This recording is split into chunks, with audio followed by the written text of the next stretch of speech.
The snow was falling softly outside as I placed the last ornament on the Christmas tree. This would be my first Christmas without James, and the emptiness of our family mansion felt overwhelming. My husband of 15 years had passed away 3 months ago, leaving me with memories, a broken heart, and though his family didn't know it yet, full ownership of everything he possessed. Emma, my mother-in-law Barbara's sharp voice cut through my reminiscing. Why are these new ornaments on the tree? Our family's antique decorations should be front and center. I turned to face her, forcing a polite smile. I thought we could mix in some of the ornaments James and I collected over the years. He always loved. James isn't here anymore, she interrupted, her voice cold. It's time things returned to the way they should be. Barbara had moved in 2 weeks after the funeral, claiming she needed to help me manage the house. My sister-in-law, Christine, followed a week later with her husband Tom, both suddenly very concerned about the family property. What they didn't know was that James had seen this coming. They'll try to push you out, he'd warned me during his final days. They never thought you were good enough for me, never accepted that I chose love over their society matches. Promise me you'll be ready. I promise, though at the time I thought he was being paranoid. Now, watching Barbara rearrange the Christmas tree to her liking, I understood his concerns all too well. The doorbell rang, probably the caterers for tomorrow's Christmas Eve dinner. Instead, I found myself face to face with Victoria, James's ex-fiancée from 20 years ago. My stomach dropped. Victoria, Barbara rushed forward, embracing her. I'm so glad you could make it. I stood frozen in the doorway. Make it for what? Christine appeared, smirking. For Christmas Eve dinner, of course. Mother thought it would be nice to have a proper family gathering.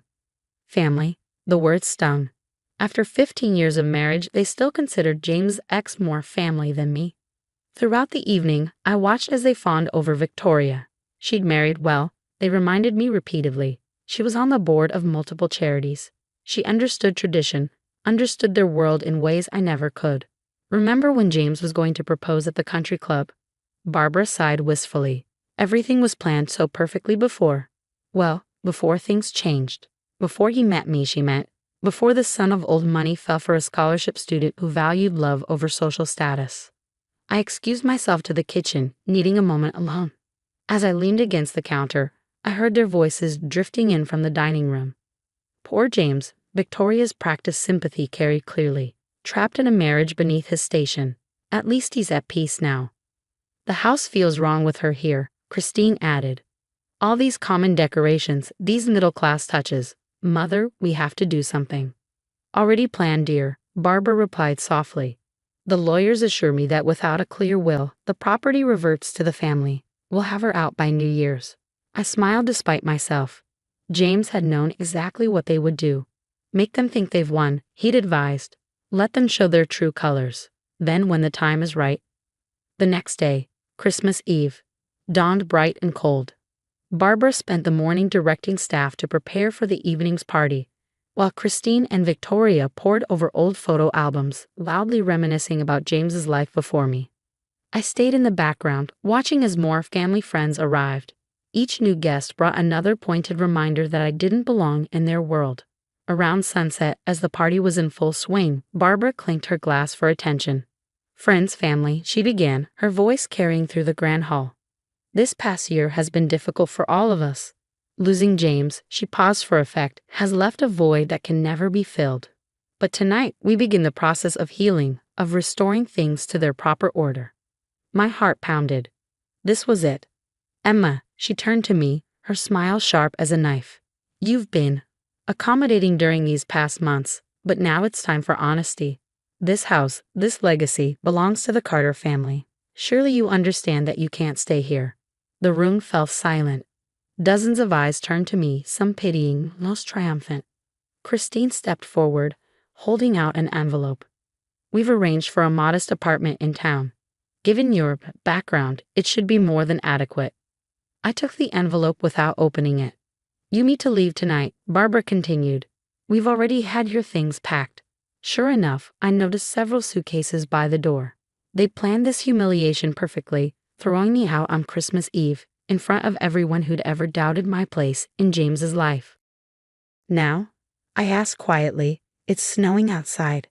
This is our situation now. Christine's composure finally cracked. You never belonged here anyway. Victoria placed a comforting hand on Barbara's shoulder. It's for the best, really. James would have wanted the house restored to its proper family. I looked around the room, at the tree James and I had decorated together every year, at the photographs they'd already started taking down, at the life we built that they were so eager to erase. Very well, I said calmly, picking up my coat. I'll go. Finally, she shows sense, Barbara announced to the room. Don't worry about the legal details, dear. Our lawyers will be in touch after the holidays. I paused at the door, turning back one last time. Merry Christmas, I said softly. I'll see you all very soon. Their laughter followed me out into the snow. What they didn't know, what James had arranged so carefully before his death, was about to change everything. As I drove through the snowy streets to the 5-star hotel where I'd already reserved the presidential suite, I made 2 calls. First, to Marcus Chen, James's personal lawyer for the past decade. They did it, I told him, exactly as James predicted. On Christmas Eve, Marcus sounded disgusted. Perfect timing, actually. I'll file first thing on the 26th. The video cameras caught everything. Every word, I confirmed. The security system James had installed last year had worked perfectly. The second call was to Detective Sarah Martinez. You got the evidence? She asked without preamble. Everything. Barbara's embezzlement from the family foundation, Christine's insurance fraud, all of it. James' records were very thorough. We'll move on the 26th, she promised. Merry Christmas, Emma. I ended the call as I pulled into the hotel's heated garage. A valet rushed forward to help with my bags. The real ones, packed with everything truly important, not the decoy suitcases they'd so thoughtfully prepared. In my suite, I opened my laptop to review the final pieces of James's plan. He'd spent his last months preparing for exactly this scenario, documenting every illegal transaction his family had hidden over the years, every scheme they'd used to maintain their prestigious image. They'll think they've won, he'd said. That's when they'll be most vulnerable, most likely to celebrate their victory by accessing the foundation's accounts, most likely to let their guard down. I smiled, remembering his determination even as his health failed.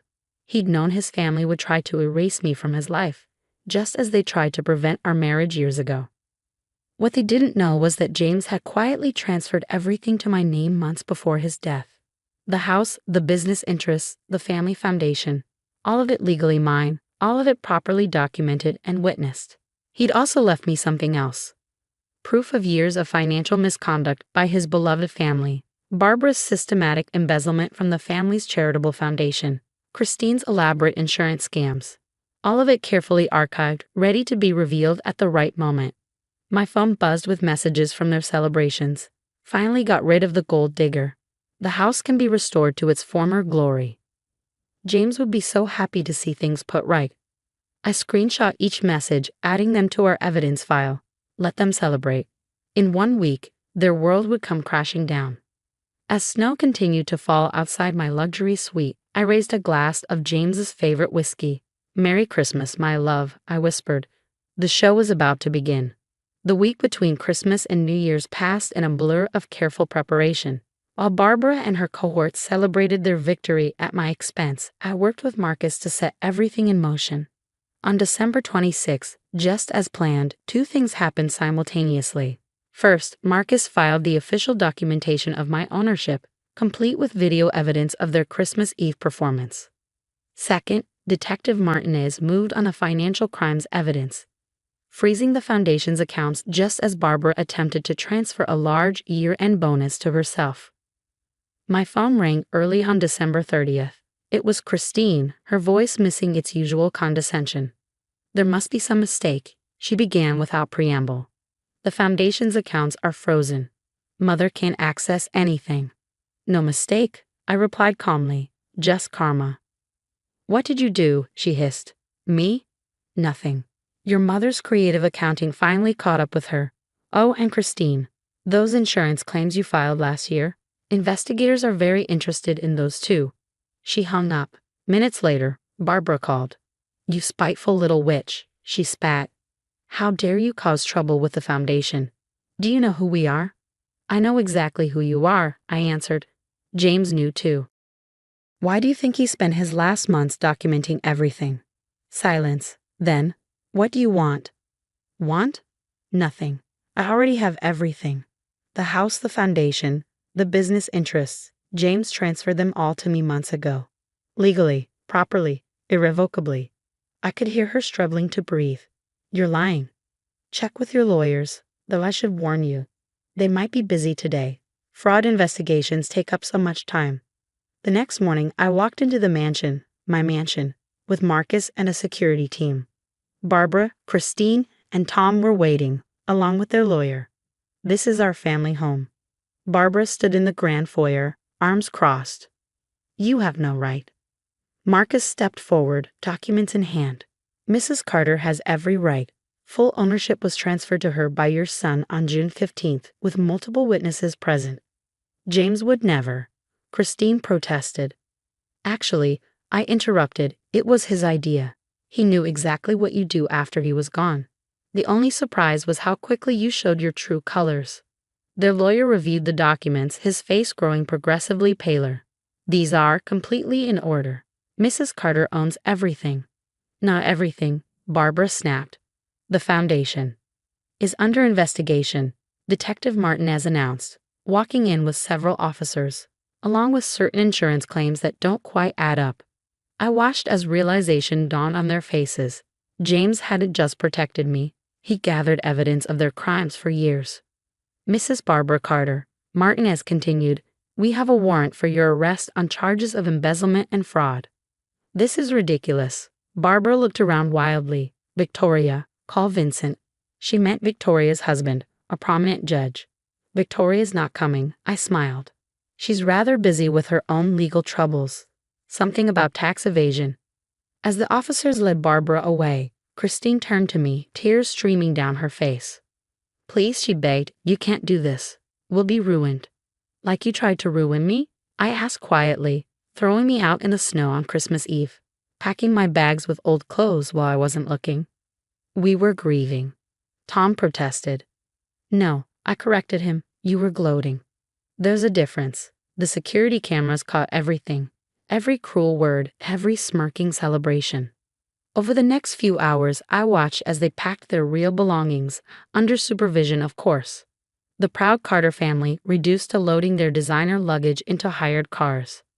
As they prepared to leave, Barbara turned back one last time. He was my son, she said brokenly. Yes, I agreed. And he spent his final months making sure you couldn't hurt me like you hurt him when he chose love over social status. After they left, I walked through the house, my house, remembering James's words during those final planning sessions. They never forgave me for choosing you, Kate said. Let them think they've won at first, then show them exactly why I fell in love with you, your strength, your intelligence, your ability to rise above their petty cruelty. The next few months brought waves of change. Barbara and Christine faced criminal charges. The society pages buzzed with scandal. Former friends scrambled to distance themselves. But something unexpected happened too. The foundation, under my leadership, actually began helping people instead of funding vanity projects. The business interests thrived without the burden of supporting Barbara's extravagant lifestyle. 1 year after that snowy Christmas Eve, I hosted a different kind of holiday party. The mansion was filled with people who worked for the foundation, beneficiaries of its programs, and friends who'd stood by me. The Christmas tree sparkled with a mix of antique ornaments and newer ones, each representing a memory or a hope for the future. James would have loved it. My phone buzzed with a news alert. Barbara and Christine had taken plea deals. They would avoid jail time but had to pay substantial fines and perform community service. Their society friends had already closed ranks against them. Later that evening, as the party wound down, I found a quiet moment in James's study. His photograph smiled down at me from above the fireplace. You were right, I told him softly, about everything. The next morning, I received an unexpected letter. It was from Victoria. I was wrong about you, she wrote. James chose better than any of us knew. The Foundation's new programs are actually making a difference. If you're willing, I'd like to help. I thought about it for a long time before replying. The adult literacy program needs volunteers. Tuesday evenings, don't be late.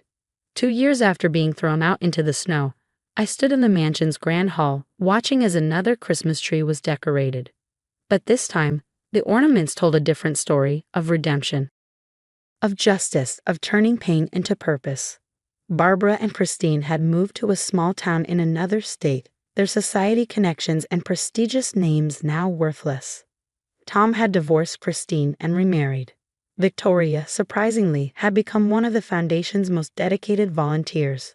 The mansion that they tried to take from me had become a place of real charity and genuine warmth. The fortune they'd abused was now serving the community. The name they'd been so proud of now stood for something truly worthwhile. My phone buzzed with a message from Marcus. The last appeal was denied. It's really over. I smiled, touching the wedding ring I still wore. They never understood, did they, James? I whispered. You didn't just leave me your possessions. You left me your strength, your integrity, and the power to make things right. The snow was falling outside, just like that Christmas Eve 2 years ago. But this time, instead of being forced out into the cold, I was exactly where I belonged, carrying on James's true legacy, not the superficial one his family had clung to. They thought throwing me out of the house was their victory. Instead, it had been the beginning of their downfall and my greatest triumph. As I watched the snow fall, I remembered something James had told me near the end. The best revenge isn't just proving them wrong, love. It's using their cruelty as a stepping stone to create something better than they could have imagined. Looking around at what his home, our home, had become, I knew we'd done exactly that. And somewhere, I was sure, James was smiling.